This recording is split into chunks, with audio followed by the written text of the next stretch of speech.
Greetings, this is Paul the Poke from PaulthePoke.com. Today's topic, prayers for Beirut, Lebanon. Take a look at Psalm 72, verse 16. May there be an abundance of grain in the land. On the tops of the mountains may it wave.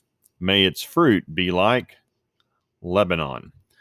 And may people blossom in cities like grass of the field. So, obviously, anybody's seen any of the sights coming out of Beirut, Lebanon, prayers are in line. And it's estimated approximately 2,750 tons of ammonium nitrate have exploded in downtown Beirut, essentially on the port. And this is as of yesterday. They said 78 dead. I think that number's up over 100 now. Over 4,000 plus injured. Hundreds missing. I saw some stuff today. They think some people were blown out to the sea. They've got divers out in the bay looking for people. That doesn't count all the people who are probably disintegrated or vaporized who were close to the explosion. Estimates of 300,000 plus are homeless. The blast site, if you're within 6 miles of the epicenter of that, just flattened stuff to the ground within a 6 mile radius. If you want to check out updates, there's a link here at theguardian.com. Beirut explosion, huge blast, Port Lebanon City. And so now this is a country that was already kind of on the cusp of economic collapse. They'd had a spiraling currency. Inflation was going up. They're having some very hard, difficult times with this already. Then you throw COVID in on top of all this. All kinds of difficulties, and then have this blast on top of it. And so it's estimated it's taken out over half of the city of Beirut. Got some different posts here I found on Twitter, compilation of different things. I think this is like 7 different angles of the blast. It takes about 55 seconds for this to take place. And you can see the mushroom cloud from this. It's pretty impressive. Obviously very destructive. Here's a 3-second repeat. You just see a wave of energy coming at it, and look at all the buildings just being destroyed instantly as it hits it. That was very difficult, listening to children running around as this thing explodes, and they can see the wave coming toward them. Not a pleasant sight. And then here it comes. I mean, it's on you. Going back up, here's a shot of some of the devastation after the fact. Again, this is, my tweet page. Just found some home movies and stuff. You can see the devastation of this. Obviously pretty impressive. And the thing that I thought of when I was watching this is,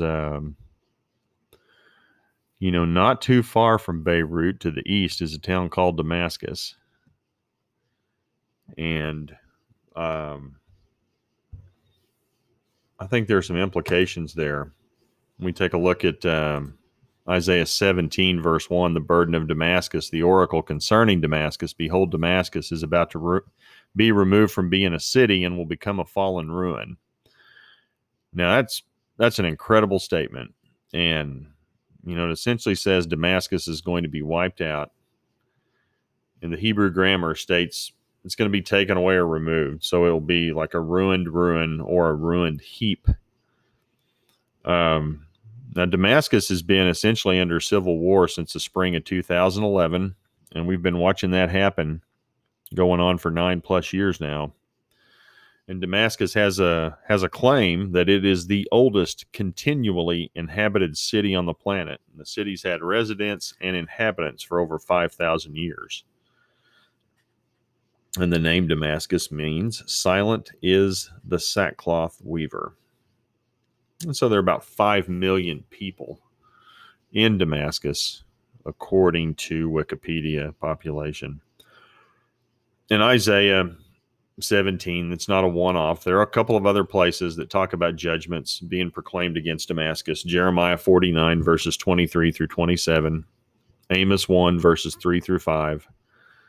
And they indicate Damascus and its destruction. And we'll look at Jeremiah 49, specifically 25 through 27, how the city of praise has not been deserted, the town of my joy. Therefore, her young men will fall in her streets, and all the men of her war will be silenced in that day, declares the Lord of hosts. I will set fire to the wall of Damascus, and it will devour the fortified towers of Ben-Hadad. Now, that wall's still intact near downtown Damascus, and that has yet to happen. But also notice the Lord declares, the city of praise has not been deserted, the town of my joy. So God loves those people too, is the point. We're all his children. We shouldn't jump up and down and get excited because somebody gets it or gets theirs as we see it. Truth be told, we all have it coming. We're all sinners. We all deserve some form of judgment. God doesn't say how, but it's just the judgment of sin is death. I guess it doesn't really matter how it happens. There is a finality with it, and there is a consequence to sin, and that is death. So please pray for those people. They've got a lot going on. And when you look at the destruction of what's happened in Beirut, seeing a city go through an explosion like that, taking out half of a major metropolitan in the world, that's not much of a reach to see how that could happen to Damascus as it's prophesied. So at any rate, appreciate you guys watching.